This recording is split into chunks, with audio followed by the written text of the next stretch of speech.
Hello everyone, welcome back to ഒരു കഥ സിലിട്ടുമാസ്. My dear സ്വത്തുക്കുട്ടികളെ, ഇന്ന് നമ്മൾ മറ്റൊരു രസകരമായ ത്രില്ലറാണ് കാണാൻ പോകുന്നത്. ഒരു വൃദ്ധസദനം. അവിടെ പ്രായപൂർത്തിയായ 2 വൃദ്ധന്മാരും ഒപ്പം 2 വൃദ്ധ പെൺകുട്ടികളുമുണ്ട്. ഇവര് 4 പേരും കൂടെ ചേർന്ന് ഒഴിവു സമയങ്ങളിൽ വർഷങ്ങൾക്ക് മുന്നേ സോൾവ് ചെയ്യപ്പെടാത്ത പല മിസ്റ്ററി കേസുകളും എടുത്തു നോക്കി സോൾവ് ചെയ്യാൻ പറ്റുമോ എന്ന് പരിശോധിക്കുകയാണ്. പെട്ടെന്നാണ് ഇവരെ ആ സദനത്തിന്റെ ഓണർ ദുരൂഹ സാഹചര്യത്തിൽ കൊല്ലപ്പെടുന്നത്.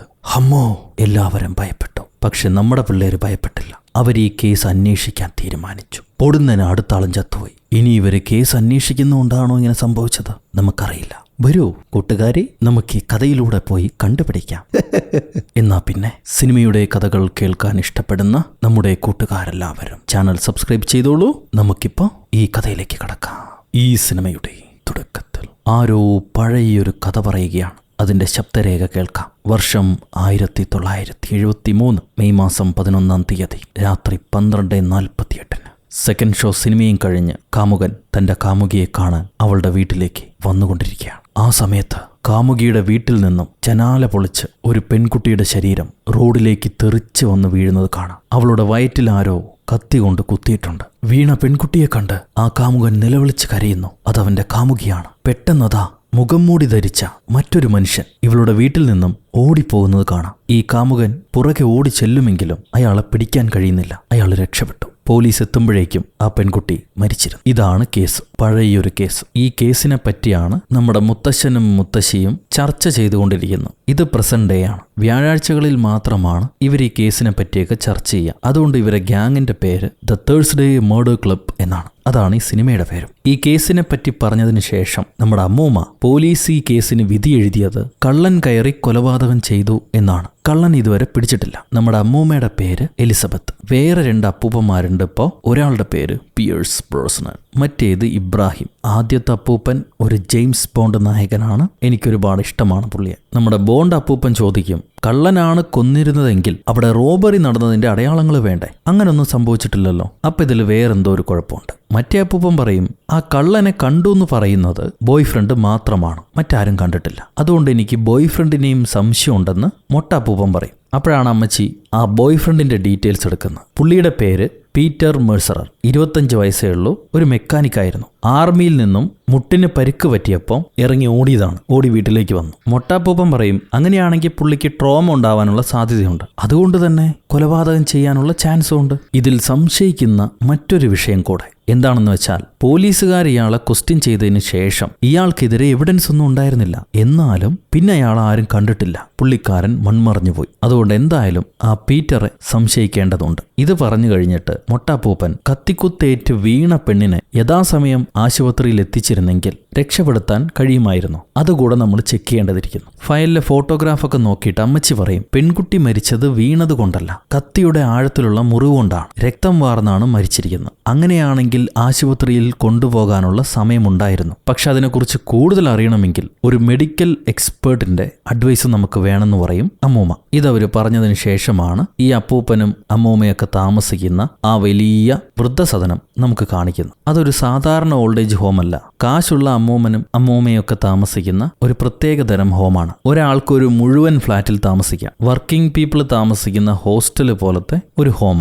ഈ ഹോമിലേക്ക് പുതിയൊരു അമ്മച്ചി വന്നിട്ടുണ്ട്. ആ അമ്മച്ചിയുടെ കൂടെ മകളും ഉണ്ടാവും. അവിടുത്തെ സുഖ സൗകര്യങ്ങളൊക്കെ മോള് കണ്ടറിഞ്ഞ് മനസ്സിലാക്കുകയാണ്. ഡ്രോയിങ് ക്ലാസ് ഉണ്ട്, ആർച്ചറി ക്ലാസ് ഉണ്ട്, മൃഗസംരക്ഷണം ഉണ്ട്, എന്ത് വേണമെങ്കിലും ഉണ്ട്. പ്രായമുള്ളവരെ സന്തോഷിപ്പിക്കുന്ന എല്ലാ സംഭവങ്ങളും ഉണ്ട്. ഇങ്ങനെ ഓരോ കാര്യങ്ങളായിട്ട് കണ്ടു വന്നവര് ക്ലബ്ബ് മുറിക്കകത്ത് കയറുമ്പോൾ അവിടെ നമ്മുടെ മമ്മി ഡാഡിമാര് ഈ കൊലപാതകം നിരീക്ഷിക്കുന്നത് ഇവർ കാണും. അമ്മയും മോളും കാണും. ഇതെന്താ ഇത്? ഇവിടെ സുംബ ക്ലാസ് ആണല്ലോ നടക്കുന്നത്, പിന്നെ നിങ്ങൾ എന്താ ചെയ്തുകൊണ്ടിരിക്കണേന്ന് ആ അമ്മച്ചി ചോദിക്കും. അപ്പോഴാണ് എലിസബത്ത് മമ്മി പറയുക, എല്ലാ ദിവസവും പോലെയല്ല തേഴ്സ്ഡേ ഇവിടെ ഒരു പ്രത്യേക മീറ്റിംഗ് ആണ്. അത് കേട്ടാ പുതിയ അമ്മച്ചി, സോറി എനിക്കത് അറിയില്ലായിരുന്നു, നിങ്ങളെ കാര്യങ്ങൾ നടന്നോട്ടെ, ഞാൻ പിന്നെ വരാമെന്നും പറഞ്ഞ് അമ്മച്ചി മോളെയും വിളിച്ചുകൊണ്ട് അവരുടെ ഫ്ലാറ്റിലേക്ക് പോകും. മോൾക്കൊരു ചായയൊക്കെ ഒഴിച്ചു കൊടുക്കുമ്പോൾ മോള് പറയുകയാണ്, അമ്മ ഇവിടെ താമസിക്കുന്നതിൽ എനിക്ക് വലിയ താല്പര്യമൊന്നുമില്ല. എൻ്റെ കയ്യിൽ അത്യാവശ്യം പണമുണ്ടെന്ന് അമ്മച്ചിക്ക് അറിയാലോ. ഞാൻ താമസിക്കുന്നതിന് തൊട്ടടുത്ത് തന്നെ ഒരു വീടോ ഫ്ലാറ്റോ ഞാൻ അമ്മച്ചിക്ക് എടുത്തു തരട്ടെ, അവിടെ താമസിച്ചോളൂ. ഇത്രയും ദൂരത്തേക്ക് ഞാൻ വരണ്ടേ അമ്മയെ കാണാൻ? അങ്ങനെ ചെയ്തോടെ? അത് കേട്ട് അമ്മച്ചി പറയും, ഞാൻ നിന്റെ അടുത്ത് താമസിച്ചിട്ട് എന്താ കാര്യം?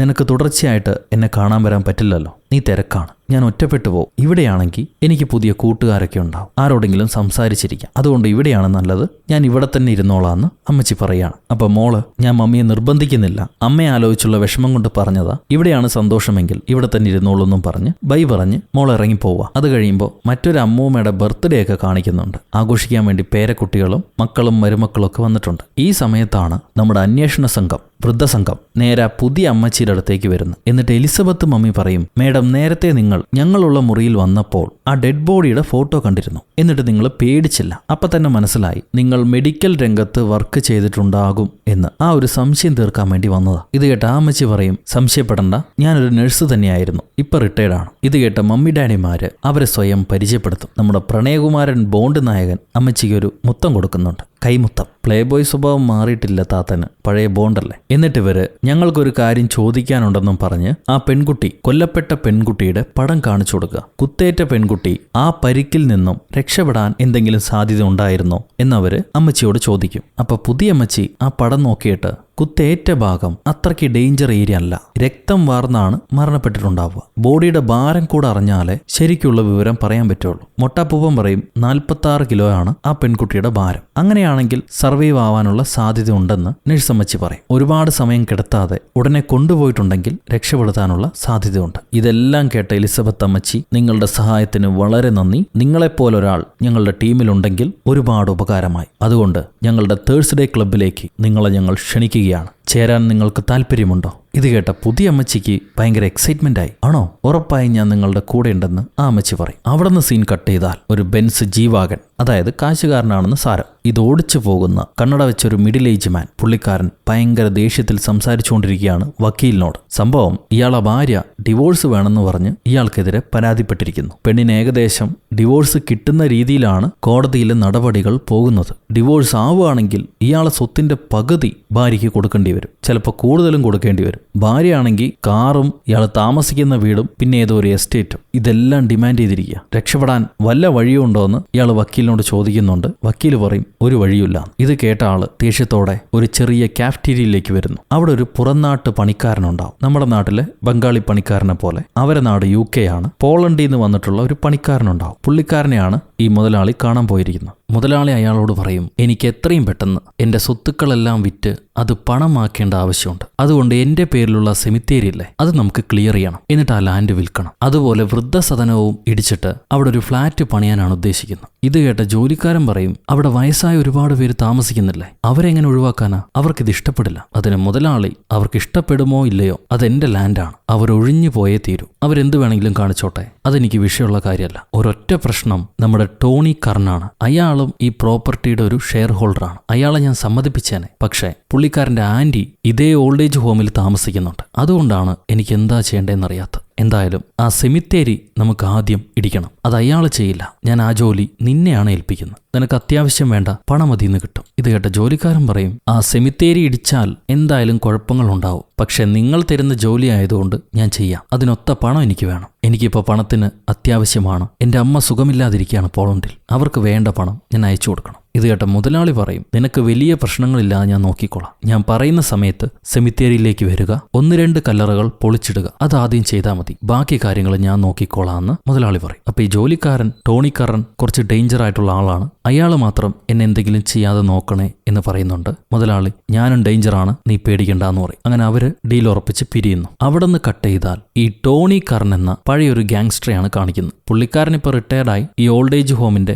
മറ്റൊരു ഓണറാണ് പുള്ളി. പുള്ളിയുടെ ആന്റി ഇതേ ഓൾഡ് ഏജ് ഹോമിൽ താമസിക്കുന്നുണ്ട്. പുള്ളിക്കാരൻ അങ്ങേരെ ആന്റിയോട് സംസാരിച്ചുകൊണ്ടിരിക്കുമ്പോഴാണ് നമ്മുടെ പിള്ളേർ ആ വഴി വരുന്നത്. പുതിയ അമ്മച്ചിക്ക് പഴയ മമ്മി ഡാഡിമാര് ടോണിക്കാരനെ പരിചയപ്പെടുത്തി കൊടുക്കും. പുള്ളിക്കാരൻ ഈ ഓൾഡ് ഏജ് ഹോമിന്റെ വൺ ഓഫ് ദ ഓണർ ആണെന്ന് പറയും. ഇത് പുതുക്കി പണിയാനുള്ള പണമൊക്കെ ഈ ടോണിക്കാരനാണ് കൊടുത്തത്. പുള്ളി ഇത്തിരി ഡേഞ്ചർ ആയിട്ടുള്ള ആളാണെങ്കിലും ഇപ്പം നമ്മുടെ പക്ഷമാണ്. പുള്ളിയെ കൊണ്ട് നമുക്ക് കുഴപ്പമൊന്നുമില്ല. എന്നാൽ ആദ്യ ഓണർ, നേരത്തെ കണ്ട മുതലാളി ലാൻഡ് വാന്തം, അയാൾ ഇത്തിരി കുഴപ്പക്കാരനാണ്. പുള്ളിക്കാരൻ ആരും അറിയാതെ ഈ ഓൾഡ് ഏജ് ഹോം വിൽക്കാനൊക്കെ പ്ലാൻ ചെയ്യുന്നു എന്നാണ് കേട്ടത്. നമുക്കറിയില്ല. എന്തായാലും ടോണിക്കാരൻ വിൽക്കാൻ സാധ്യതയില്ല. അതുകൊണ്ട് ഇപ്പൊ കുഴപ്പമില്ല എന്ന് പറഞ്ഞിട്ട് പിള്ളേര് നേരെ പുതിയ അമ്മച്ചിയുടെ ഫ്ലാറ്റിലേക്ക് പോവാണ്. അമ്മച്ചി ഇവർക്ക് കേക്ക് ഒക്കെ ഉണ്ടാക്കി കൊടുക്കും. നമ്മുടെ പൂവാലൻ ഡാഡി എനിക്ക് എപ്പോഴും ഈ കേക്ക് കഴിക്കണമെന്ന് ആഗ്രഹമുണ്ടെന്ന് പറയും. അത് കേട്ട മൊട്ട ഡാഡി നിനക്ക് ഹൈ ഷുഗർ ഉള്ളതാ, ഡെയിലി തിന്നാ ചത്തുപോകും, അതുകൊണ്ട് ഈ വഴി അധികം വരണ്ടെന്ന് പറഞ്ഞ് വാൺ ചെയ്യുന്നുണ്ട്. അതിനുശേഷം ഇവർ ആ പഴയ കേസിന്റെ വിവരങ്ങൾ വീണ്ടും നോട്ടീസ് ബോർഡിൽ ഒട്ടിച്ചു വെച്ച് പരിശോധിക്കുകയാണ്. കൊലപാതകം കണ്ടത് ആ പെൺകുട്ടിയുടെ ബോയ്ഫ്രണ്ട് മാത്രമാണ്. എന്നാൽ പുള്ളിക്കാരൻ കുറ്റക്കാരനല്ലെന്നും പറഞ്ഞ്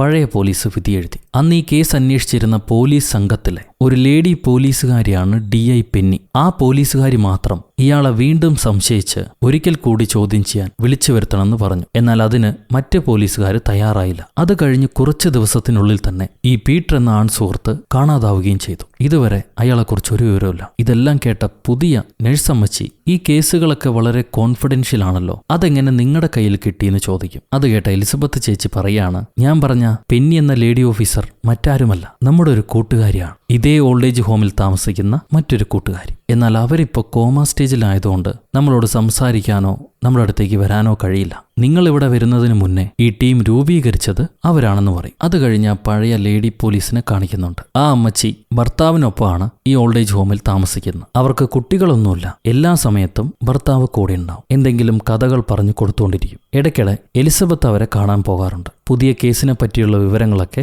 എലിസബത്ത് പെന്നിയോട് പറയുന്നുണ്ടാവും. അവരത് കേൾക്കുന്നുണ്ടോ ഇല്ലയോ എന്നറിയില്ല, എന്നാലും പറഞ്ഞു കൊടുക്കും. ആ പുതിയ നഴ്സമ്മച്ചിയുടെ കാര്യവും പറയും. ഒപ്പം നിന്റെ കേസ് ഫയലുകൾക്കിടയിൽ നിന്നും ഒരു വ്യത്യസ്തമായ കേസ് ഞങ്ങൾക്ക് കിട്ടിയിരുന്നു. എന്നാൽ ആ കേസിനെ കുറിച്ച് നീ ഒരിക്കലും ഞങ്ങളോട് പറഞ്ഞിട്ടില്ല. വളരെ രസകരമായ കേസാണ്, ഞങ്ങളിപ്പോൾ അത് നോക്കിക്കൊണ്ടിരിക്കുകയാണെന്ന് പറയും. അപ്പോഴായിരിക്കും അവിടുത്തെ അപ്പൂപ്പൻ എലിസബത്ത് അമ്മച്ചിയുടെ ഭർത്താവിന് ഇപ്പം എങ്ങനെയുണ്ട്, പുള്ളിക്കാരന് സുഖമല്ലേ എന്ന് ചോദിക്കുന്നു. എലിസബത്ത് അമ്മച്ചി പറയും, അങ്ങേർക്ക് കുഴപ്പങ്ങളൊന്നുമില്ല, പക്ഷെ ഇടയ്ക്കിടെ ഡിമെൻഷ്യ ഉള്ളതുകൊണ്ട് പരിസരം മറന്നുപോകും. അത്രയും നേരം സംഭവിച്ച എന്താണോ അതെല്ലാം മറന്നു പോകാറുണ്ട്. വയസ്സായില്ലേ, ഇതെല്ലാം അവർക്ക് സംഭവിക്കുന്ന, പക്ഷെ എപ്പോഴും ഞാൻ അദ്ദേഹത്തിന് കൂട്ടുണ്ടല്ലോ എന്നും പറഞ്ഞിട്ട് എലിസബത്ത് അവരുടെ ഫ്ലാറ്റിലേക്ക് തിരിച്ചു വരുന്നു. അപ്പൊ എലിസബത്തിന്റെ ഭർത്താവ് അപ്പൂപ്പനെ കാണിക്കുന്നുണ്ട്. പുള്ളിക്കാരൻ ദിവസം മുഴുവൻ ഒറ്റയ്ക്കിരുന്ന് ചെസ് കളിക്കുന്നതാണ് പരിപാടി. തുടരെ മറന്നു പോകുന്നതുകൊണ്ട് ഭാര്യ ഇല്ലാത്ത സമയത്തൊക്കെ പുള്ളിക്കാരൻ ഒരു ടേപ്പ് റെക്കോർഡർ കയ്യിൽ വെച്ചിരിക്കും. താൻ കഴിച്ച ഭക്ഷണം, മരുന്ന്, താൻ കളിച്ച ചെസ് കളി, ഇതിനെക്കുറിച്ചൊക്കെ ആ ടേപ്പ് റെക്കോർഡറിലായിരിക്കും വോയിസ് റെക്കോർഡായിട്ടുണ്ടാവുക. അതായിരിക്കും എടുത്തു നോക്കിയിട്ട് എന്താ സംഭവിച്ചതെന്ന് പറയാം.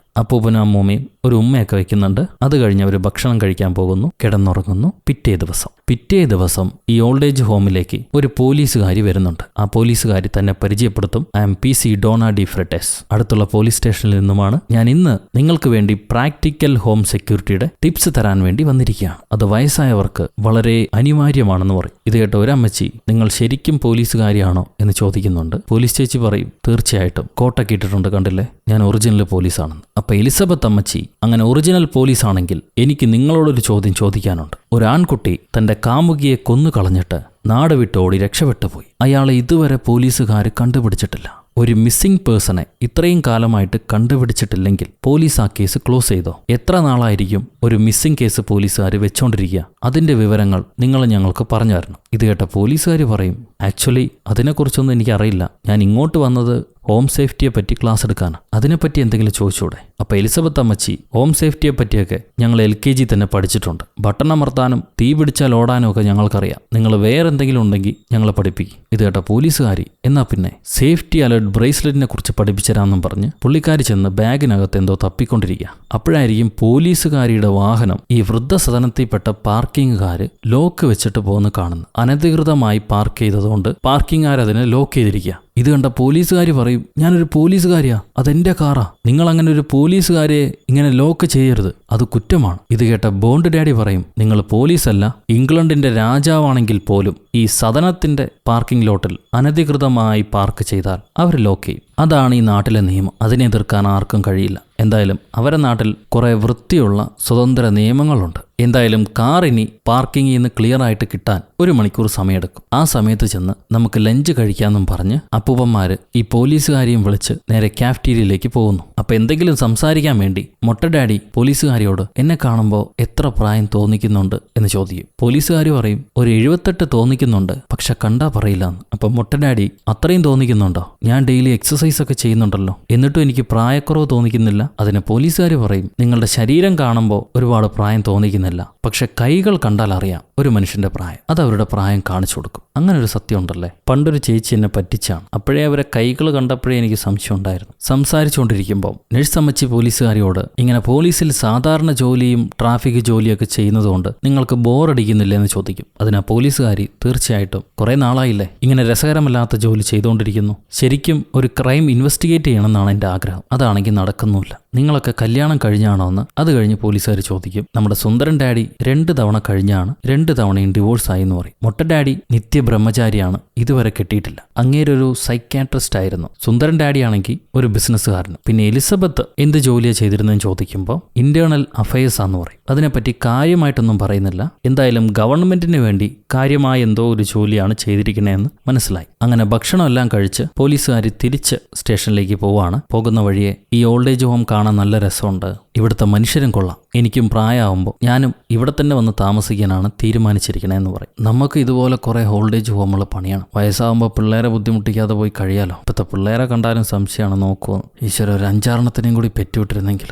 ആ സമയത്തായിരിക്കും ബോണ്ട് ഡാഡിയുടെ മകൻ അങ്ങോട്ട് വരുന്നത്. ഡാഡി ഓടിച്ചെന്ന് മകനെ കെട്ടിപ്പിടിക്കും. ഉടനെ ഇത് കണ്ട പോലീസുകാരി, ഡാഡിയുടെ മകനെ കണ്ട പോലീസുകാരി, അത് ജെയ്സൺ റിച്ചി അല്ലേ, പ്രശസ്ത ബോക്സർ ജെയ്സൺ റിച്ചി അല്ലേ, അങ്ങേരാണോ ഇങ്ങേരുടെ മകൻ എന്ന് ചോദിക്കുന്നുണ്ട്. എന്നിട്ട് ഓടി വന്ന് ബോണ്ട് ഡാഡിയുടെ മകനെ പരിചയപ്പെടുന്നുണ്ട്. ഞാൻ നിങ്ങളുടെ വലിയൊരു ഫാൻ ആണെന്ന് പറയും. ഇപ്പോഴാണെങ്കിൽ ബോണ്ട് ഡാഡിയുടെ മകൻ അപകടം പറ്റി ഇഞ്ചുറി ആയിട്ട് ബോക്സിംഗ് ഒക്കെ നിർത്തി മറ്റു പല TV പരിപാടികളും ചെയ്തുകൊണ്ടിരിക്കുക. ഇഞ്ചുറി കഴിഞ്ഞിട്ട് ഇപ്പൊ ബോക്സിംഗ് നടത്തുന്നുണ്ടോ എന്ന് പോലീസുകാർ ചോദിക്കും. മകൻ പറയും, ഇല്ല, ഇപ്പോൾ TV പ്രോഗ്രാമിലാണ് അഭിനയിച്ചുകൊണ്ടിരിക്കണേന്ന്. ചെറുപ്പക്കാരൻ സുന്ദരൻ അടുത്തുണ്ടായിട്ട് പോലും പിയൂഷ് ബ്രോസ്നന്റെ ആ ഗെറ്റപ്പ് കണ്ടോ, അതാണ് ഞങ്ങളെ പഴയ നായകന്മാർ. കണ്ടാൽ തന്നെ പറയും ഇതാണ് ഹീറോ. അങ്ങനെ എല്ലാവരെയും പരിചയപ്പെട്ട് കഴിഞ്ഞ് ഈ പോലീസുകാരി തിരിച്ചു പോവുക. എലിസബത്ത് അമ്മച്ചി അപ്പോ നല്ല പോലീസുകാരിയാ, നമുക്ക് ഉപയോഗപ്രദമാകും എന്ന് പറയുന്നുണ്ട്. ഈ നേരത്ത് ടോണി കർണും ആദ്യ ഓണറായ വാൻ തമ്മോ, ഇവര് 2 പേരും തമ്മിൽ പൊരിഞ്ഞൊരു വഴക്ക് നടക്കുന്നത് നമ്മുടെ ഡാഡി മമ്മിമാര് കാണുന്നുണ്ട്. ഈ വസ്തു വിൽപ്പനയുടെ തർക്കമാണ് അവിടെ നടക്കുന്നത്. വിറ്റാ നിന്നെ കൊല്ലുമടാ, വിറ്റില്ലെങ്കിൽ നിന്നെ കൊല്ലുമടാ എന്ന് പറഞ്ഞ് 2 പേരും പൊരിഞ്ഞ വഴക്ക്. അത് കഴിഞ്ഞ് 2 പേരും 2 വഴിക്ക് പോകും. എന്താ അവിടെ പ്രശ്നം എന്ന് എലിസബത്ത് ആന്റി ചോദിക്കുമ്പോൾ ബോണ്ട് ഡാഡി പറയാണ്, വേറെന്ത് പ്രശ്നം, പണം തന്നെയാണ് പ്രശ്നം. ആരോഗ്യമുള്ളത് വരയ്ക്കും മനുഷ്യന് പണമല്ലേ പ്രശ്നമായിട്ട് വരിക, അതാണ് ഇവിടെ നടക്കണേന്ന് പറയും. ഈ ടോണിക്കാരൻ നേരെ ഡാഡി മമ്മിമാരുടെ അടുത്ത് വന്നിട്ട്, അവൻ സെമിത്തേരി തോണ്ടാൻ പോവാത്രേ, ഞാനതിന് സമ്മതിക്കില്ല. അവൻ ഈ ബിൽഡിംഗ് ഇടിച്ചിട്ട് ഇവിടെ ഫ്ലാറ്റ് കെട്ടണത്രേ, ഞാൻ ഒരിക്കലും അതിന് സമ്മതിക്കില്ല. ഈ പ്രോപ്പർട്ടിയുടെ 1 ഓഫ് ദ ഓണർ ഞാനും കൂടെയാ, ഞാൻ ജീവനോടെ ഉണ്ടെങ്കിൽ അതിന് സമ്മതിക്കില്ല എന്ന് പറഞ്ഞിട്ട് പോകുന്നുണ്ട്. അയാൾ പോയി കഴിഞ്ഞിട്ട് ബോണ്ട് ഡാഡി എലിസബത്തിനോട് പറയാണ്, നമ്മുടെ ഓൾഡ് ഏജ് ഹോമിലെ എല്ലാ താമസക്കാരെയും വിളിച്ചുകൂട്ടി ഒരു മീറ്റിംഗ് നടത്തണം. ഇതിപ്പോൾ പ്രശ്നം ഇത്രയും വഷളായ സ്ഥിതിക്ക് ഇതിനൊരു പരിഹാരം കാണണമെന്ന് പറയും. ഉടനെ അവർ ഓൾഡ് ഏജ് ഹോമിലെ എല്ലാ ഡാഡി മമ്മിമാരെയും വിളിച്ചു വരുത്തുന്നു. ഒരു മീറ്റിംഗ് ആണ്. മീറ്റിംഗ് ഹാളിലേക്ക് ആദ്യ ഓണറായ ലാൻ ബന്ധം വരുന്നുണ്ട്. അയാൾ വന്ന ഉടനെ അപ്പൂപ്പന്മാരെല്ലാം പുള്ളി തെറി പറയാൻ തുടങ്ങും. നമ്മുടെ മൊട്ട ഡാഡി എഴുന്നേറ്റ് നിന്നിട്ട് എഗ്രിമെന്റ് വായിക്കുക. ഇവരെല്ലാം വാടക കൊടുത്തും ഡെപ്പോസിറ്റ് കൊടുത്തിട്ടുമാണ് അവിടെ താമസിച്ചുകൊണ്ടിരിക്കുന്നത്. പെട്ടെന്ന് ഒരു ദിവസം വന്ന് എല്ലാവരും ഇറങ്ങിപ്പോകാൻ പറഞ്ഞാൽ അത് സമ്മതിക്കാൻ പറ്റില്ല എന്ന് അവർ പറയുന്നു. എന്നാൽ ആദ്യ ഓണർ ലാമന്തം പറയും, അതേ എഗ്രിമെന്റിൽ മറ്റൊരു നിയമം കൂടിയുണ്ട്, അതിന്റെ ഓണറായ എനിക്ക് തീരുമാനിക്കാം നിങ്ങൾ ഇവിടെ താമസിക്കണമോ വേണ്ടയോ എന്ന്. നിങ്ങളുടെ ഡെപ്പോസിറ്റ് പണം തിരികെ നൽകിയാൽ പിന്നെ ഈ ബിൽഡിങ്ങുമായിട്ട് നിങ്ങൾക്ക് ഒരു ബന്ധവുമില്ല, എല്ലാവർക്കും വീട്ടിലേക്ക് പോകാം. അതന്നെയാണ് ഞാൻ ചെയ്യാൻ പോകുന്നതെന്ന് പറയും പുള്ളിക്കാരൻ. നാളെ തന്നെ അവിടുത്തെ മൃഗങ്ങളെല്ലാം പിടിച്ചോണ്ട് പോകും. 2 ദിവസത്തിൽ സെമിത്തേരിയും ഇടിച്ചു പൊളിക്കുമെന്ന് പറയുന്നുണ്ട്. ഉടനെ ആ പോലീസുകാരിയായ അമ്മച്ചിയുടെ ഭർത്താവ് എഴുന്നേറ്റ്, മൃഗങ്ങളെ തൊട്ട് കഴിഞ്ഞാൽ നിന്റെ കൈ വെട്ടുവിടാന്ന് പറയുന്നുണ്ട്. കാരണം ആ മൃഗങ്ങളെ നോക്കുന്ന ഒരു വെറ്റിനറി ഡോക്ടറാണ് പുള്ളിക്കാരൻ. അതേപോലെ അവിടുത്തെ ചർച്ച് ഇടിക്കുമെന്ന് പറയുമ്പോൾ പഴയ പള്ളിയിലച്ചനായ മറ്റൊരു ഡാഡി എഴുന്നേറ്റ് വന്ന് ഇയാൾക്കൊരു ശാപം കൊടുത്തിട്ട് ഇറങ്ങിപ്പോകുന്നുണ്ട്. ആരൊക്കെ എന്ത് പറഞ്ഞാലും ഈ ബിൽഡിംഗ് എന്ത് ചെയ്യണമെന്ന് ഞാൻ തീരുമാനിക്കും, ഇത് ഞാൻ ഇടിക്കാൻ പോവാണ്, കെട്ടിടത്തിന്റെ ഇടയിൽപ്പെട്ട് ചാവണ്ടെങ്കിൽ എല്ലാവരും പോയിക്കോളൂന്ന് പറഞ്ഞിട്ട് പുള്ളിക്കാരൻ ഇറങ്ങിപ്പോവുക. അവിടെ നിന്ന് കട്ട് ചെയ്താൽ ഈ ബിൽഡിങ്ങിന്റെ 2ാം ഓണറായ ടോണി കർൺ, അയാൾ തന്റെ സ്പോർട്സ് കാറിൽ വീട്ടിലേക്ക് തിരിച്ചു വരുന്നു. കാറിൽ നിന്ന് ഇറങ്ങുമ്പോൾ തന്നെ ആരോടോ ഫോണിൽ സംസാരിക്കുന്നതായിട്ട് കാണാം. വീടിനകത്ത് കയറിയ ടോണി കർൺ അകം മുഴുവൻ സാധനങ്ങൾ വലിച്ചു വാരിയിട്ടതായിട്ട് കാണുന്നു. ഉടനെ ഫോൺ കട്ട് ചെയ്ത് ചുറ്റും പരിശോധിക്കുമ്പോൾ ഇയാൾക്ക് പരിചയമുള്ള ആരോ അയാളുടെ അടുത്തേക്ക് വരുന്നുണ്ട്. നീ എന്താടാ ഇവിടെ കാണിക്കണേന്ന് ടോണി കർൺ ചോദിക്കുന്നു. അവിടെ നിന്ന് ബ്ലാക്ക് ഔട്ട് ചെയ്താൽ ഈ ടോണി കർൺ കൊല്ലപ്പെട്ടു. കുറച്ച് സമയത്തിനുള്ളിൽ തന്നെ പോലീസുകാർ അയാളുടെ വീട്ടിലേക്ക് എത്തിയിട്ടുണ്ട്. ജോലിക്കാരിയാണ് കൊല്ലപ്പെട്ട് കിടക്കുന്നത് കണ്ടത്. ആയുധം ഉപയോഗിച്ചിട്ടല്ല കൊന്നിരിക്കുന്നത്, തല ടേബിളിൽ ഇടിച്ചിട്ടാണ് രക്തം വാർന്ന ആള് മരണപ്പെട്ടിരിക്കുന്നത്. ഉടനെ റേഡിയോ ന്യൂസിൽ ടോണി കർൺ കൊല്ലപ്പെട്ട വാർത്ത പരക്കുന്നു. ഈ വാർത്ത കേട്ട നമ്മുടെ നഴ്സമ്മച്ചി അവര് സന്തോഷത്തോടെ ഓടിച്ചെന്ന് ബാക്കിയുള്ള ഡാഡി മമ്മിമാരെ എല്ലാം തട്ടി വിളിച്ചുകൊണ്ട് വരികയാണ് ഹോമിന് പുറത്തേക്ക്. ഭയങ്കര ഖുഷിയായി പുള്ളിക്കാരി. ഇവരെല്ലാം ചോദിക്കും എന്താ പറ്റിയെന്ന്. അപ്പൊ അമ്മച്ചി പറയാണ് ടോണി കറൻ കൊല്ലപ്പെട്ടത്രേ. ഇന്നലെ രാവിലെ ആണെന്നാണ് പറയുന്നത്. നമുക്കൊരു റിയൽ കേസ് കിട്ടിയിട്ടുണ്ട്. പ്രസന്റ് ഡേയിലെ അടിപൊളി കൊലപാതക കേസ്. വണ്ടർഫുൾ അല്ലേ, സൂപ്പർ അല്ലേ? ഇത് കേട്ട എലിസബത്ത് അമ്മച്ചി പറയും ചേച്ചി നിങ്ങൾ എന്തായി പറയുന്നത്? ഒരാൾ കൊല്ലപ്പെട്ടത് അത്ര വണ്ടർഫുൾ ന്യൂസ് അല്ല. മാത്രമല്ല ടോണി കറൻ മരിച്ചു പോയാൽ ലാൻവന്തം മാത്രമായിരിക്കും ഈ ബിൽഡിംഗ് ഓണർ. അപ്പൊ അയാൾക്ക് എളുപ്പത്തിൽ ഇത് വിൽക്കാനും കഴിയും. നമുക്കതൊരു വലിയ കുഴപ്പമാണ്. ഇത് കേട്ട നഴ്സമ്മച്ചി എനിക്കങ്ങേരും മരിച്ചതിൽ സന്തോഷമൊന്നുമില്ല. അതിന് ആദരാഞ്ജലി RIP ഒക്കെ കൊടുക്കാം. പക്ഷെ ഇപ്പൊ ഒരു കേസ് നിലനിൽപ്പുണ്ട്. അവര് സസ്പെക്റ്റുകളുടെ ലിസ്റ്റ് തയ്യാറാക്കുന്നുണ്ടാവും. നമുക്ക് ഈ കേസ് അന്വേഷിക്കാൻ പറ്റിയില്ലെങ്കിലും പോലീസുകാരെ സഹായിക്കാലോ. അതൊരു ഇൻട്രസ്റ്റിംഗ് ജോബല്ലേ? ഇതാരാ ചെയ്തിട്ടുണ്ടാവുകയെന്ന് പോലീസിന് മുന്നേ നമുക്ക് കണ്ടുപിടിക്കാൻ പറ്റിയാലോ? അതിനെക്കുറിച്ചാണ് ഞാൻ പറഞ്ഞെന്ന് പറയും. ഇത് കേട്ട ഡാഡിമാരാലോചിച്ചിട്ട് അതൊരു നല്ല പ്ലാൻ തന്നെയാണ്. പക്ഷെ പോലീസിന്റെ മൂവ്മെന്റുകൾ അറിയണമെങ്കിൽ, അവിടെ നടക്കുന്ന വിഷയങ്ങൾ അറിയണമെങ്കിൽ പോലീസ് സ്റ്റേഷനിൽ നമുക്കൊരു ചാരനെ വേണം. അതിനെന്താ ചെയ്യാ? അപ്പൊ എലിസബത്ത് ആന്റി അതിന് എന്റെ കയ്യിൽ ഒരു മാസ്റ്റർ പ്ലാൻ ഉണ്ടെന്ന് പറയും. അപ്പൊ അവിടെ നിന്ന് കട്ട് ചെയ്താൽ നമ്മുടെ ലേഡി PC പോലീസിനെയാണ് കാണിക്കുന്നത്. പോലീസുകാരെല്ലാം ടോണി കറന്റെ കൊലപാതകം ചർച്ച ചെയ്തുകൊണ്ടിരിക്കാവും. PC ചേച്ചിക്കാണെങ്കിൽ ചായ കൊടുക്കുന്ന ജോലിയാ. ആ ഇൻവെസ്റ്റിഗേഷന്റെ ചെറിയൊരു ഭാഗം പോലും ആവാൻ കഴിയുന്നില്ല. അതിന്റെ വിഷമം അവർക്ക് ഒരുപാടുണ്ട്. കൊലപാതകം നടന്ന സ്ഥലത്ത് വെച്ച് പോലീസുകാർക്ക് ഒരു ഫോട്ടോ കണ്ടുകിട്ടിയിട്ടുണ്ട്. അതിനെക്കുറിച്ച് അവർ ചർച്ച ചെയ്തുകൊണ്ടിരിക്കാവും. ചായ കൊടുക്കാൻ പോയ ചേച്ചിയെ പെട്ടെന്ന് ചായ വെച്ചിട്ട് പോയിക്കോ, ഞങ്ങളുടെ മീറ്റിംഗിൽ ശല്യം ചെയ്യല്ലേ എന്ന് പറഞ്ഞ് മുതിർന്ന പോലീസുകാരനെ ഇറക്കിവിടും. ഈ സമയത്ത് നമ്മുടെ അമ്മച്ചിമാര് രണ്ടുപേരും കുറച്ചുകൂടെ മുതുക്ക അമ്മച്ചിമാരെ പോലെ വസ്ത്രം അണിഞ്ഞ് എങ്ങോട്ടോ പുറപ്പെടുകയാണ്. മുത്തപ്പന്മാര് രണ്ടുപേരും അവരുടെ മുറിയൊക്കെ വൃത്തികേടാക്കുന്നുണ്ട്. കാര്യമായ എന്തോ മാസ്റ്റർ പ്ലാനിങ്ങാ. മുറിയൊക്കെ വൃത്തികേടാക്കിയിട്ട് മൊട്ട ഡാഡി പോലീസിനെ വിളിച്ചിട്ട് പറയും ടോണി കറന്റെ കൊലപാതകവുമായി ബന്ധപ്പെട്ട് ബോണ്ട് അപ്പൂപ്പന് പോലീസുകാരോട് എന്തോ വിഷയം പറയണത്രേ. പക്ഷെ ബോണ്ട് അപ്പൂപ്പൻ പേടിച്ചിരിക്കുക. പിന്നെ ഒരുപാട് കള്ളം കുടിച്ചിട്ടുണ്ട്. പുള്ളിക്ക് നടക്കാനും വയ്യ. അതുകൊണ്ട് പുള്ളിക്കാരൻ പോലീസ് സ്റ്റേഷനിലേക്ക് വരില്ല. ഏതെങ്കിലും ഒരു പോലീസുകാരനെ ഇങ്ങോട്ട് പറഞ്ഞോടോ, അങ്ങേര് ഇവിടുന്ന് സംസാരിച്ചോളെന്ന് പറഞ്ഞിട്ട് പുള്ളിക്കാരൻ ബോണ്ടപ്പൂപ്പനോട് ഒരു മണ്ടനെ പോലെ പെരുമാറടാ എന്ന് പറയുന്നുണ്ട്. ബോണ്ടപ്പൂപ്പൻ ചെന്ന് മേക്കപ്പ് ചെയ്യാണ്. ഈ സമയത്ത് അമ്മച്ചിമാര് രണ്ടുപേരും നേരെ പോലീസ് സ്റ്റേഷനിലേക്ക് പോകും. ആ സമയത്ത് നഴ്സമ്മ പറയും ഇപ്പൊ നമ്മളെ രണ്ടുപേരെയും കാണാൻ നല്ല മുതുക്ക കിളവി ഡിറ്റക്റ്റീവുമാരെ പോലുണ്ടെന്ന്. അതിന് എലിസബത്ത് അമ്മച്ചി നീ എന്ത് വേണമെങ്കിലും പറഞ്ഞോ, പക്ഷെ കിളവി എന്നുള്ള വാക്ക് ഇനി ഒരിക്കലും ഉപയോഗിച്ചു പോകരുത്. അങ്ങനെ ഇവര് നേരെ പോലീസ് സ്റ്റേഷനകത്ത് പോയി അവിടുത്തെ ഒരു പോലീസുകാരനോട് സാറേ എന്റെ പെൻഷൻ പണമെല്ലാം ഒരു ബാഗിനകത്തായിരുന്നു, അതാരോ എന്റെ കയ്യിൽ നിന്ന് മോഷ്ടിച്ചുകൊണ്ട് പോയി, എനിക്കത് ഉടനെ കണ്ടുപിടിച്ചു തരണം, എനിക്ക് ആരുമില്ല, അത് കിട്ടിയില്ലെങ്കിൽ ഞാൻ മരിക്കുമെന്ന് പറഞ്ഞ് കരയാണ്. ഉടനെ പോലീസുകാരൻ തീർച്ചയായിട്ടും ഞാൻ നിങ്ങളെ സഹായിക്കാം, നടന്ന സംഭവങ്ങൾ ഡീറ്റെയിൽ ആയിട്ട് പറയൂ, ഞാൻ കേസിന് വേണ്ടി എഴുതാനാണെന്ന് ചോദിക്കും. ഇത് കേട്ടുടനെ എലിസബത്ത് അമ്മ എനിക്കത് നിങ്ങളോട് പറയാൻ പറ്റത്തില്ല, ഇവിടെ ലേഡി പോലീസ് ഉണ്ടെങ്കിൽ അവരെ വിളിക്കൂ, ഞാൻ അവരോട് മാത്രമേ സംസാരിക്കൂ എന്ന് പറയാണ്. അപ്പൊ പോലീസുകാരൻ ഇവിടെ അങ്ങനെയൊന്നുമില്ല, വരുന്നവരുടെ കേസ് എഴുതുന്നത് ഞാനാണ്, നിങ്ങൾ എന്നോട് ഭയപ്പെടാതെ പറഞ്ഞോളൂ, ഞാൻ നിങ്ങളെ സഹായിക്കാം. ഇത് കേട്ട നഴ്സമ്മ പറയും ഇവരൊരു കന്യാസ്ത്രീയാണ്, ഒരു പുരുഷന്മാരോട് സംസാരിക്കാൻ പാടില്ല, അതവരുടെ തപസ്സാണ്, അവരെ തപസ് മുടക്കാതെ പോയി അകത്തുള്ള പെൺകുട്ടിയെ പറഞ്ഞോട്, അല്ലെങ്കിൽ ദൈവം നിന്റെ കണ്ണി കുത്തുമെന്ന് പറയും. പോലീസുകാരനുടനെ അകത്തോടി ചെന്നിട്ട് നമ്മുടെ സുന്ദരി ലേഡി പോലീസുകാരിയെ ഇവരടുത്തേക്ക് പറഞ്ഞുവിടാം. ലേഡി പോലീസ് അമ്മച്ചിമാരെ കണ്ടപ്പോ തന്നെ എന്തോ കുഴപ്പമുണ്ടെന്ന് അവർക്ക് മനസ്സിലായി. ഉടനെ അകത്ത് ആരും കാണാത്ത സ്ഥലത്ത് ഇവരെ വിളിച്ചോണ്ട് വന്നിട്ട് സത്യം പറയും, നിങ്ങൾ എന്തിനാണ് ഇങ്ങോട്ട് വന്നതെന്ന് ചോദിക്കും. ഇത് കേട്ട അമ്മച്ചിമാര് ഞങ്ങൾ നിന്നെ സഹായിക്കാൻ വേണ്ടി വന്ന, നിനക്ക് ഈ ചായ കൊടുക്കുന്ന ജോലി വളരെ ബോറിംഗ് ആണെന്ന് ഞങ്ങൾക്കറിയാം, അതുകൊണ്ട് ഒരു കൊലപാതക കുറ്റാന്വേഷണ ഗ്യാങ്ങിലേക്ക് നിന്നെ ഞങ്ങൾ ചേർക്കാൻ പോവാം, നീ ഞങ്ങളെ സഹായിച്ചാൽ ഞങ്ങൾ നിന്നെ സഹായിക്കാം, ഞങ്ങളുടെ കൂടെ ചേരുന്നോ എന്ന് ചോദിക്കും. ഇത് കേട്ട ഉടനെ പോലീസുകാരി എലിസബത്തിനോട് ചോദിക്കുകയാണ്, നിങ്ങളെയൊക്കെ വിചാരം എന്താ MI5 ഹെഡാണെന്നോ, അതെന്തോ വലിയൊരു കേന്ദ്ര അന്വേഷണ ഏജൻസിയാണ്, അങ്ങനെയൊന്നും ഇവിടെ ചെയ്യാൻ പറ്റില്ല, നിങ്ങൾ എന്തെങ്കിലും കുഴപ്പം കാണിച്ചാൽ പോലീസുകാർ നിങ്ങൾക്കെതിരെ കേസെടുക്കും, മിണ്ടാതെ വീട്ടിൽ പോകാൻ നോക്കുന്നു പറയാം. ഉടനെ അമ്മച്ചിമാര് ഞങ്ങളങ്ങനെ വലിയ ആൾക്കാരൊന്നുമല്ല, സാധാരണക്കാരാ,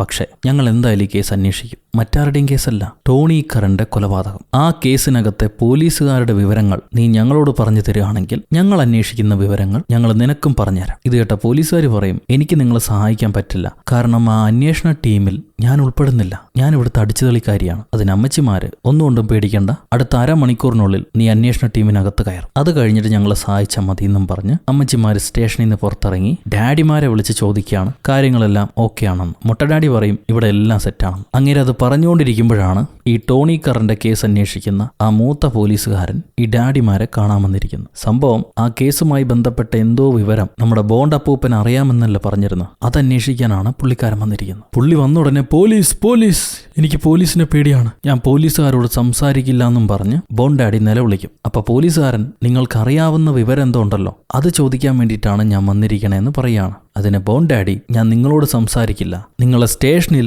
ഒരു ലേഡി പോലീസുകാരി ഉണ്ടല്ലോ, അവരെ മാത്രമേ എനിക്ക് വിശ്വാസമുള്ളൂ, ഞാൻ അവരോടെ സംസാരിക്കുള്ളൂ എന്ന് പറയാം. അപ്പം മുട്ടപ്പൂപ്പൻ ആ ലേഡി പോലീസുകാരി ഇങ്ങോട്ട് വന്നിരുന്നു, എല്ലാവരോടും സ്നേഹത്തോടെ പെരുമാറി. അതുകൊണ്ട് ബോണ്ടപ്പൂപ്പന് ലേഡി പോലീസുകാരിയെ വിശ്വാസമുള്ളൂ, അവരോടെ സംസാരിക്കുള്ളൂ. അപ്പൂപ്പൻ പാവാണ്, പേടിച്ചിരിക്കുകയാണെന്ന് പറയും. ബോണ്ടപ്പൂപ്പനാണെങ്കിൽ എനിക്ക് ആ പെണ്ണ് തന്നെ വേണം, എനിക്ക് ആ പെണ്ണ് തന്നെ വേണം എന്ന് പറഞ്ഞ് നിലവിളിക്കുക. മുട്ടഡാഡി പറയും പോലീസുകാരനോട്, നിങ്ങൾക്ക് ആ പെണ്ണിനെ എങ്ങനെയെങ്കിലും നിങ്ങളുടെ ഇൻവെസ്റ്റിഗേഷൻ ടീമിൽ ചേർക്കാൻ പറ്റുമോ? അങ്ങനെയാണെങ്കിൽ ഉപകാരമായി, ഇങ്ങേർക്ക് അറിയുന്ന വിവരങ്ങൾ ഇങ്ങേര് പറഞ്ഞു തരുമല്ലോ. അത് കേട്ട പോലീസുകാരൻ ഞാനൊന്ന് ശ്രമിക്കട്ടെ എന്ന് പറഞ്ഞ് അവിടെ നിന്ന് ഇറങ്ങിപ്പോവാണ്. നേരെ അങ്ങേര് സ്റ്റേഷനിലേക്ക് ചെന്ന് ഈ ടോണി കറൻ ഇൻവെസ്റ്റിഗേഷൻ ടീമിലേക്ക് നമ്മുടെ ലേഡി പോലീസുകാരിയെ അപ്പോയിന്റ് ചെയ്യും. ഇത് കേട്ട ഉടനെ ഷോക്കായ ലേഡി പോലീസുകാരി അമ്മച്ചിമാർക്ക് മെസ്സേജ് അയക്കുകയാണ്. പറഞ്ഞ് 20 മിനിറ്റ് കഴിഞ്ഞില്ലല്ലോ, അപ്പോഴേക്കും നിങ്ങൾ പ്രവർത്തിച്ചു, ഇതെന്ത് മറിമായെന്ന് പറഞ്ഞു. ഇത് കഴിഞ്ഞ് അന്ന് രാത്രി നമ്മുടെ എലിസബത്ത് അമ്മച്ചി ഈ വൃദ്ധസദനത്തിന്റെ ഡീറ്റെയിൽസ് ഒക്കെ എടുക്കുമ്പോൾ അതിന് 2 ഓണർമാർ മാത്രമല്ല, മൂന്നാമതൊരു ദുരൂഹ ഓണറും കൂടെ ഉണ്ടെന്ന് മനസ്സിലാക്കുന്നു. അയാളും കൂടെ ഈ പ്രോപ്പർട്ടി വാങ്ങിക്കാൻ പണം കൊടുത്തിട്ടുണ്ട്. പിറ്റേന്ന് എലിസബത്ത്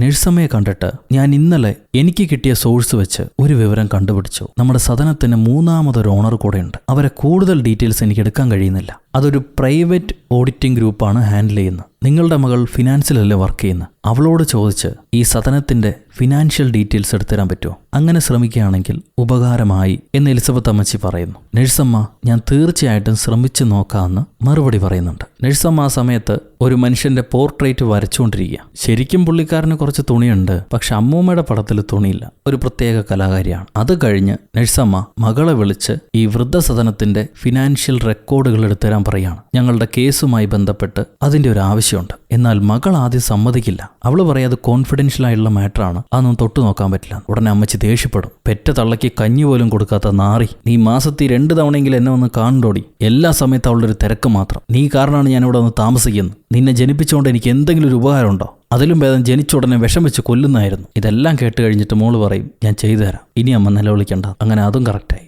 ഈ സമയത്ത് പോലീസുകാർ, നമ്മുടെ മൂത്ത പോലീസ് ലേഡി പോലീസിനെയും വിളിച്ചോണ്ട് നേരെ അപ്പൂപ്പന്മാരെ കാണാൻ വരികയാണ്. ആ സമയത്ത് എവിഡൻസായി ടോണി കറൻ മരിച്ച സ്ഥലത്തുനിന്ന് കിട്ടിയ ഫോട്ടോഗ്രാഫ് പോലീസുകാരൻ ലേഡി പോലീസിന് കാണിച്ചു കൊടുക്കും. അതിൽ ടോണി കറന്റെ കൂടെ മറ്റൊരാൾ കൂടെ നിൽപ്പുണ്ട്. അതാരാണെന്നറിയില്ല, പക്ഷെ പോലീസുകാരിക്ക് അതാരാണെന്നറിയാം. ഒരുപാട് നാളായി പോലീസുകാർ വലവീശി തേടിക്കൊണ്ടിരിക്കുന്ന ഒരു ഗാങ്സ്റ്റർ ആണ് പുള്ളി. എന്നാൽ പുള്ളി ഇപ്പോൾ ഒളിവിലാണ്, ആർക്കും കണ്ടുപിടിക്കാൻ പറ്റിയിട്ടില്ല. ഇതേ ഫോട്ടോയില് മൂന്നാമതൊരാളും കൂടെയുണ്ട്, പക്ഷെ അയാളുടെ മുഖം കാണുന്നില്ല, കയ്യിൽ ടാറ്റു മാത്രം കാണാം. എന്തായാലും ഇതൊക്കെ നോക്കിക്കഴിഞ്ഞിട്ട് അവര് നേരെ നമ്മുടെ സദനത്തിലേക്ക് വരാണ്. ആ സമയത്ത് സദനത്തിനകത്ത് നമ്മുടെ ഡാഡി മമ്മിമാര് ഈ പോലീസുകാരനെ ട്രാപ്പിലാക്കാനുള്ള സെറ്റപ്പിലാണ്. പ്രത്യേക കേക്കൊക്കെ ഇവര് ഉണ്ടാക്കി വെച്ചിട്ടുണ്ട്. ആ സമയത്തായിരിക്കും നഴ്സമ്മയുടെ മോള് വിളിക്കുന്നത്. അവരൊരു റിപ്പോർട്ട് ഇവർക്ക് അയച്ചിട്ടുണ്ട്. അതില് മരിച്ച ടോണി കറിന്റെ ഷെയർ എല്ലാം തന്നെ അയാൾ മരിച്ചാൽ ലാൻഡ് വെന്തമിനാണ് പോവുക, അതായത് ആദ്യ ഓണറിനാണ് പോവുക എന്നുള്ളത് കൃത്യമായ റിപ്പോർട്ടിലുണ്ട്. അതൊരു മോട്ടീവിനുള്ള വലിയ തെളിവാണ്. ഈ തെളിവ് അവർ വെച്ചുകൊണ്ടിരിക്കുമ്പോഴാണ് നമ്മുടെ പോലീസുകാർ അങ്ങോട്ട് വരുന്നത്. പോലീസുകാരന് കേക്കും ചായയും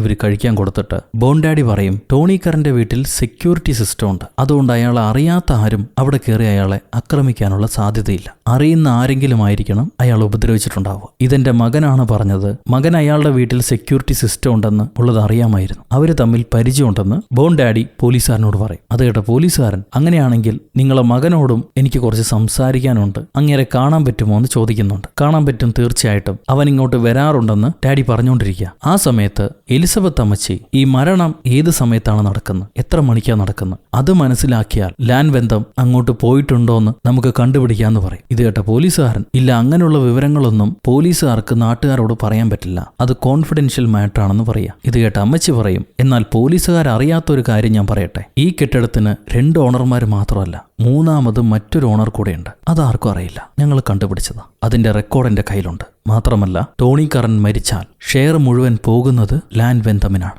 അതിന്റെ പ്രൂഫും എന്റെ കയ്യിലുണ്ട്. ഈ പ്രൂഫ് ഞാൻ നിങ്ങൾക്ക് തരണമെങ്കിൽ ടോണി കറൻ മരിച്ച സമയം പറയും. ഇത് കേട്ടുടനെ ലേഡി പോലീസുകാർ പറയും 11:24 അവർക്ക് ആ എവിഡൻസ് വേണം. എക്സ്ചേഞ്ച് ആയിട്ട് ഇവർ ആ സമയം പറഞ്ഞു കൊടുത്തു. എന്നാ ശരി, ഇനി മറ്റെന്തെങ്കിലും വിവരം ഉണ്ടെങ്കിൽ പറയൂ, ഞങ്ങൾ വന്ന് കാണാമെന്നും പറഞ്ഞ് പോലീസുകാർ അവിടെ നിന്ന് ഇറങ്ങി പോവാ. അപ്പോഴായിരിക്കും പോലീസുകാർ നമ്മുടെ ഡോൺ ഡാഡിയുടെ മകനെ കാണുന്നത്. പുള്ളിക്കാരൻ വലിയ ബോക്സർ അല്ലേ. നമ്മുടെ SI പോലീസും പുള്ളിക്കാരന്റെ ഫാനാണ്. അതുകൊണ്ടൊരു ഫോട്ടോ എടുത്തുവരുമെന്ന് ചോദിച്ചിട്ട് മകനെ നിൽക്കാൻ പറഞ്ഞ് പോസ് ചെയ്ത് ഇവർ ഫോട്ടോ എടുക്കുക. അപ്പോഴായിരിക്കും നമ്മുടെ ലേഡി പോലീസുകാർ ശ്രദ്ധിക്കുന്നത്, ഡോൺ ഡാഡിയുടെ മകൻ മകന്റെ കയ്യിലെ ടാറ്റു ആണ് നേരത്തെ ടോണി കറിന്റെ ഫോട്ടോയിൽ കണ്ട ആ മുഖമില്ലാ മനുഷ്യന്റെ ടാറ്റു. ഇപ്പൊ SI പോലീസുകാരൻ നിങ്ങൾക്ക് ടോണി കറിനുമായിട്ട് നല്ല ബന്ധമുണ്ടോ എന്ന് മകനോട് ചോദിക്കും. മകൻ പറയും, അങ്ങനെ അത്രയധികം അടുത്ത ബന്ധമൊന്നുമില്ല, നിങ്ങളെപ്പോലൊരു സാധാരണ ഫാൻ മാത്രമാണ്. എന്തായാലും നിങ്ങളുടെ ജോലി നടക്കട്ടെ, എനിക്ക് വേറെ പണിയുണ്ടെന്ന് പറഞ്ഞ് പെട്ടെന്ന് പുള്ളിക്കാരൻ അവിടെ നിന്ന് മാറിപ്പോവാ. അത് തന്നെ നമ്മുടെ പോലീസുകാരിക്ക് വലിയൊരു സംശയമായിട്ട് മാറും. ഇത് കഴിഞ്ഞ് മരിച്ച ടോണി കറിന്റെ അമ്മായി ഇവിടെ താമസിക്കുന്നുണ്ടല്ലോ, അവർക്ക് അനുശോചനം അറിയിക്കാൻ വേണ്ടി എലിസബത്ത് മമ്മി അവരടുത്തേക്ക് പോയി സംസാരിക്കുക.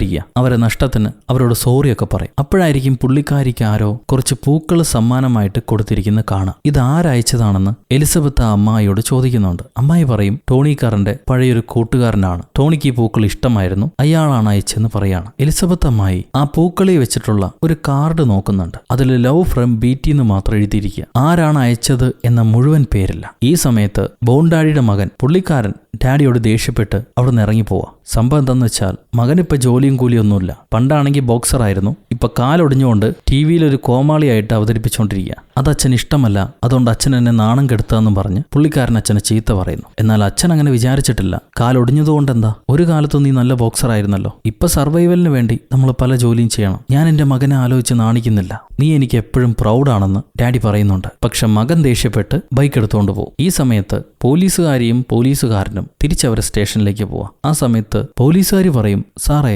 ബോണ്ടാഡിയുടെ മകൻ നമ്മളോട് കള്ളം പറഞ്ഞതാ. അവര് തമ്മിൽ കാര്യമായ പരിചയമില്ല എന്ന് പറഞ്ഞത് കള്ളമാണ്. കാരണം നമ്മൾ ഫോട്ടോയിൽ കണ്ട ആ മൂന്നാമത്തെ മനുഷ്യൻ മറ്റാരുമല്ല, ഡാഡിയുടെ മകൻ ജെയ്സൺ ആണ്. അവന്റെ കയ്യിലെ ടാറ്റു തന്നെയാണ് ആ ഫോട്ടോയിലുണ്ടായിരുന്ന കയ്യിലെ ടാറ്റു. മാത്രമല്ല, നമ്മൾ ഈ സംഭവം പുള്ളിക്കാരനോട് പറഞ്ഞപ്പോൾ പുള്ളി പേടിച്ച് അവിടെ നിന്ന് ഓടിയിട്ടുണ്ട്. പുള്ളി എന്തോ മറയ്ക്കുന്നുണ്ടെന്ന് അവള് പോലീസുകാരനോട് പറയും. ഈ സമയത്ത് നമ്മുടെ ഡാഡി മമ്മിമാര് കാർ എടുത്ത് നേരെ ടോണി കറിന്റെ വീട്ടിലേക്ക് പോവാണ്, മരിച്ച ആളുടെ വീട്ടിലേക്ക്. അവരെന്തൊക്കെയോ പ്ലാൻ ചെയ്തിട്ടുണ്ട്. ആ നേരത്ത് പോലീസുകാര് ലാൻഡ് ബന്ധമില്ലേ, ആദ്യ ഓണർ, അയാളെ വീട്ടിലേക്ക് ചെന്ന് ഈ ഫോട്ടോ കാണിച്ച്, ഒരു ഗ്യാങ്സ്റ്ററെ കൂടെയാണ് നിങ്ങൾ ഈ ഫോട്ടോ എടുത്തു വെച്ചിരിക്കുന്നത്, സത്യം പറയൂ, അയാൾ എവിടെയാണ്, അയാളും നിങ്ങളുമായിട്ട് എന്താണ് ബന്ധം എന്ന് ചോദിക്കും. അപ്പൊ ലാൻഡ് ബന്ധം ഉള്ള സത്യം അങ്ങോട്ട് തുറന്നു പറയാ. ഈ വൃദ്ധസദനത്തിന് ആളറിയാ മൂന്നാം മുതലാളിയില്ലേ, ദുരൂഹ മുതലാളി, അത് മറ്റാരുമല്ല, ഈ ഗ്യാങ്സ്റ്റർ ബോബിയാണ്. അയാൾ ഈ ലാൻഡും പ്രോപ്പർട്ടിയും വാങ്ങിക്കാൻ ആദ്യം ഞങ്ങൾ വാങ്ങിച്ചപ്പോൾ പണം തന്ന് സഹായിച്ച ആളാണ്. അതുകൊണ്ട് പ്രോപ്പർട്ടിയുടെ ഒരു ഷെയർ പുള്ളിക്കാരനും കൂടെ ഉള്ളതാ. എന്നാൽ ഇപ്പോ പുള്ളി കാണാതായിട്ട് ഒരുപാട് വർഷങ്ങളായി, ഞാനുമായി കോണ്ടാക്ട് ചെയ്തിട്ടില്ല. ഇപ്പൊ ടോണി മരിച്ചതുകൊണ്ട് ഞങ്ങൾ രണ്ടുപേരുമാണ് അതിന്റെ ഓണേഴ്സ് എന്ന് ലാൻഡ് ബന്ധം പറയും. അത് കേട്ട പോലീസുകാര്, ഒരുപക്ഷെ ഈ ഗ്യാങ്സ്റ്റർ ബോബി ആയിരിക്കുമോ, മൂന്നാം ഓണർ ആയിരിക്കുമോ ടോണിയെ കൊന്നിട്ടുണ്ടാവുക, അങ്ങനെ നിങ്ങൾ വിചാരിക്കുന്നുണ്ടോ എന്ന് ചോദിക്കുകയാണ്. ബന്ധം പറയും, അത് ഞാനല്ല അന്വേഷിക്കേണ്ടത്, നിങ്ങളാണ് പോലീസ് എന്ന്. അപ്പൊ പോലീസുകാരി, ബോക്സർ ജെയ്സണും കൂടെ നിങ്ങളെ ഫോട്ടോഗ്രാഫിലുണ്ട്. പുള്ളിക്കാരൻ ഇപ്പൊ കാശില്ലാത്ത അവസ്ഥയാണ്. പുള്ളി നിങ്ങളുടെ നല്ലൊരു കൂട്ടുകാരനെന്ന് ഞങ്ങൾക്കറിയാം. ഒരുപക്ഷെ നിങ്ങൾ ജെയ്സൺ ഉപയോഗിച്ച് ടോണിയെ കൊന്നിട്ടുണ്ടെങ്കിലോ, ഞങ്ങൾക്ക് അങ്ങനെ സംശയിച്ചൂടെ. അത് കേട്ട ബന്ധം പറയും, ആ മണ്ടനെ വെച്ച് ടോണിയെ കൊല്ലാൻ ഞാനൊരു പൊട്ടനല്ല, എനിക്കതിന്റെ ആവശ്യമില്ല. നിങ്ങൾ ചെന്ന് നിങ്ങളുടെ പണി നോക്ക്, ഞാൻ എങ്ങനെയെങ്കിലും ആ ലാൻഡ് വിൽക്കാൻ ശ്രമിച്ചുകൊണ്ടിരിക്കുക, എന്നെ ശല്യപ്പെടുത്തല്ലേ എന്നും പറഞ്ഞ് പുള്ളിക്കാരൻ മാറിപ്പോ. ഈ സമയത്ത് നമ്മുടെ ഡാഡി മമ്മിമാര് ഒരു സംഭവം കണ്ടുപിടിക്കുന്നുണ്ട്. ഇവര് കാർ ഓടിച്ചു വന്നത് വൃദ്ധസദനത്തിൽ നിന്നും മരിച്ച ടോണി കറിന്റെ വീട്ടിലേക്കാണ്. ടോണി കറൻ മരിക്കുന്നത് 11:24. എന്നാൽ ലാൻഡ് ബന്ധം ഇവരെ സദനം വിട്ട് ഇറങ്ങുമ്പോൾ തന്നെ 11 മണി കഴിഞ്ഞിരുന്നു. അവിടെ നിന്ന് ഇത്രയും ദൂരം 10-20 മിനിറ്റിൽ പുള്ളിക്കാരന് എത്താൻ കഴിയില്ല. അതുകൊണ്ട് ഒരിക്കലും ലാൻഡ് ബന്ധം നേരിട്ട്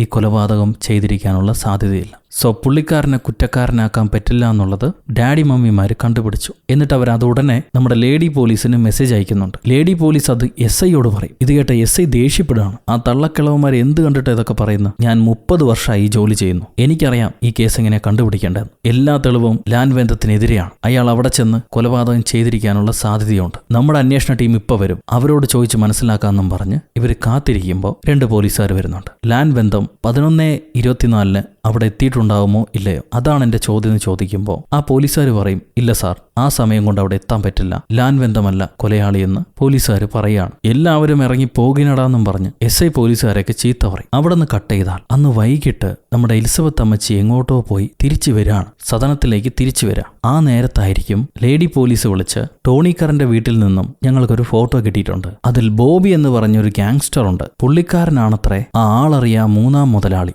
അയാൾ കുറെ കാലങ്ങളായിട്ട് മിസ്സിംഗ് ആണ്, പോലീസുകാർക്ക് കണ്ടുകിട്ടിയിട്ടില്ല, നിങ്ങൾ എങ്ങനെയെങ്കിലും അയാളെ കണ്ടുപിടിക്കാൻ സഹായിക്കുമോ? അമ്മച്ചി പറയും, തീർച്ചയായിട്ടും സഹായിക്കാം, പക്ഷേ റീസെൻ്റായി കിട്ടിയ പുതിയ ഇൻഫർമേഷൻസ് എന്തെങ്കിലും ഉണ്ടെങ്കിൽ പറഞ്ഞതായോ അത് പറഞ്ഞാൽ ഞാൻ ഇതിന് നിങ്ങളെ സഹായിക്കാം. അത് കേട്ട പോലീസുകാർ പറയും ബോൺ ഡാഡിയുടെ മകൻ ജെയ്സണും കൂടെ ആ ഫോട്ടോയിലുണ്ടായിരുന്നു. എന്തുകൊണ്ടാണെന്നറിയില്ല. ഈ വിവരം കേട്ട അമ്മച്ചി ഞെട്ടി നിൽക്കുന്ന സമയം അമ്മച്ചി ആരോ ഫോളോ ചെയ്യുന്നതായിട്ട് പുള്ളിക്കാരിക്ക് മനസ്സിലായി. പുള്ളിക്കാരി ഉടനെ അടുത്തുള്ള സെമിത്തേരിയിലേക്ക് ഓടിക്കയറുക. അപ്പൊ തൊപ്പി വെച്ച ഒരു കരിങ്കോട്ടിട്ട കിളവൻ മരിച്ചതിന് ഉണർത്താൻ നിൽക്കണ്ടെന്നും പറഞ്ഞ് അമ്മച്ചിയെ മിരട്ടിയിട്ട് അവിടെ നിന്ന് ഇറങ്ങിപ്പോവും. അതാരാണെന്ന് മനസ്സിലായില്ല. ഈ കാര്യം അമ്മച്ചി നേരെ ചെന്ന് പഴയ കോമയെ കിടക്കുന്ന പോലീസ് മമ്മിയില്ലേ അവരെ ഭർത്താവിനോട് പറയും. ആരാണെന്ന് മനസ്സിലായില്ല എന്നും പറയുന്നുണ്ട്. ഇപ്പൊ ലാൻ ബന്ധമല്ല നമ്മുടെ സസ്പെക്റ്റ് ആയിട്ട് വരുന്നത്. പക്ഷെ അതുകൊണ്ട് അവൻ ചെയ്തില്ല എന്നാവില്ല. അവൻ ആരെങ്കിലും ഉപയോഗിച്ച് കൊന്നിട്ടുണ്ടെങ്കിലോ? ഇങ്ങനെ ആ അപ്പൂപ്പൻ ചോദിക്കുന്നുണ്ട്. അപ്പൊ അമ്മച്ചി പറയും ജെയ്സണെയാണ് പോലീസുകാർക്ക് സംശയം. കാരണം ജെയ്സൺ ഇപ്പോൾ ജോലിയൊന്നുമില്ല, കയ്യിൽ പണമില്ല. അതുകൊണ്ട് ജെയ്സനെ ഉപയോഗിച്ചിട്ടുണ്ടാകുമോ എന്നാണ് പോലീസുകാർ സംശയിക്കുന്നത്. എന്തായാലും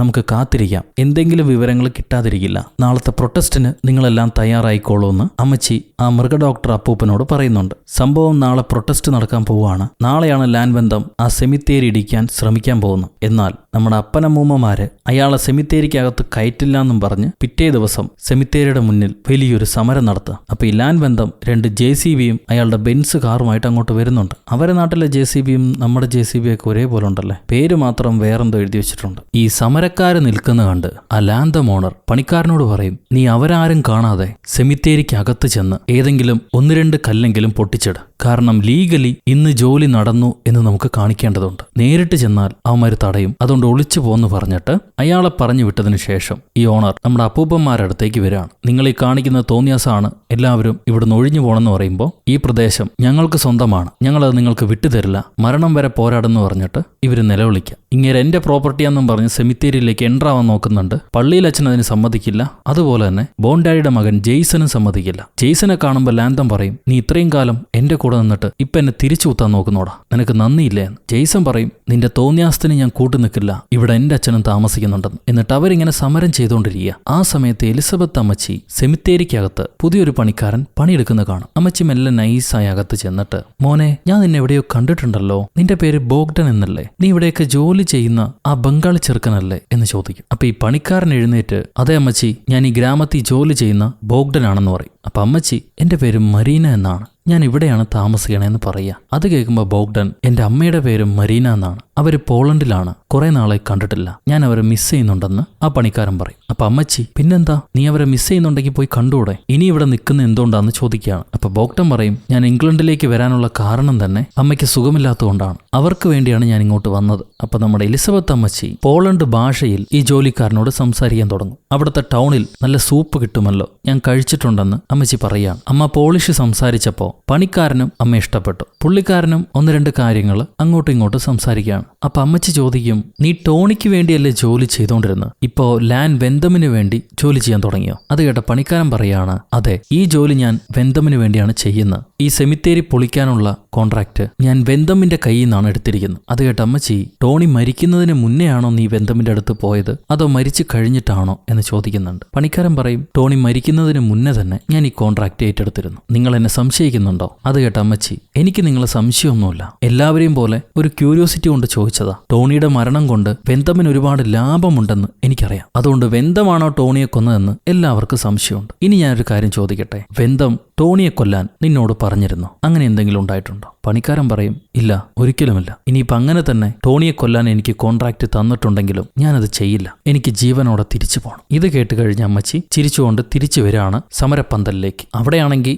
ഡാഡി മമ്മിമാര് വെന്തമിനെ സെമിത്തേരിക്ക് അകത്ത് കയറ്റാതെ അടിച്ച് തെറി പറഞ്ഞ് പുറത്തേക്ക് ഓടിക്കുകയാണ്. പുറത്തേക്ക് വന്ന വെന്തം പെട്ടെന്ന് ബോധം കെട്ട് നിലത്ത് വീഴും. എല്ലാവരും ഷോക്കായി. എന്താണ് സംഭവിച്ചെന്നറിയില്ല. വെന്തമിന് എന്താ പറ്റിയതെന്ന് പരിശോധിച്ച് നോക്കിയ നമ്മുടെ നഴ്സമ്മ പറയാണ്, വെന്തം ആ സ്പോട്ടിൽ വെച്ച് തന്നെ മരിച്ചുപോയി എന്ന്. ബോധം കെട്ട് വീണ വെന്തം അവിടെ വെച്ച് തന്നെ മരണപ്പെട്ടു. അതെങ്ങനെയാണ് സംഭവിച്ചത്?